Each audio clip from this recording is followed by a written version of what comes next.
What if the world's most populous nation decided to flex its naval muscles in one of the world's most contested waterways?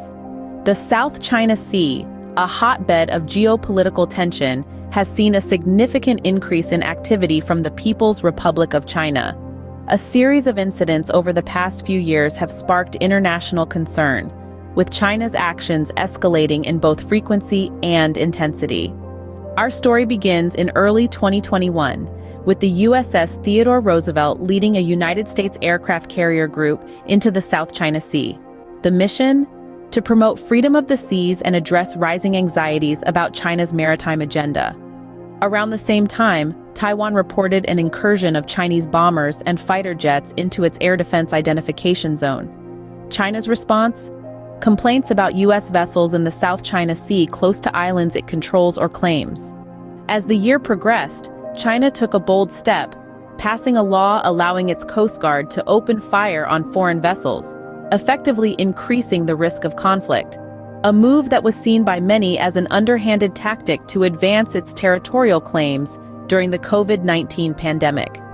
Moving forward to June 2023, China's Defense Minister General Li Shangfu publicly defended the sailing of a Chinese warship across the path of an American destroyer and Canadian frigate in the Taiwan Strait.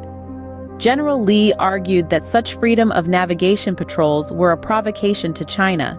This incident, coupled with an aggressive maneuver by a Chinese fighter jet intercepting a U.S. reconnaissance aircraft in the South China Sea, raised concerns of a potential escalation between the two nations. In response, U.S. Defense Secretary Lloyd Austin stated the U.S. would not back down in the face of China's coercion, vowing to continue to sail and fly through the Taiwan Strait and the South China Sea. General Li countered by suggesting that the U.S. and its allies should focus on their own territorial airspace and waters. To summarize, the South China Sea has seen a significant escalation in tensions over the past few years, primarily driven by China's aggressive maritime agenda. From increased military presence to passing laws enabling its Coast Guard to open fire on foreign vessels, China's actions have sparked international concern. While the U.S. and its allies vow to continue promoting freedom of the seas, China's defense minister defends their actions as a necessary response to perceived provocation. This geopolitical chess game shows no signs of abating, with the stakes continuing to rise. As we monitor the situation, one thing remains clear.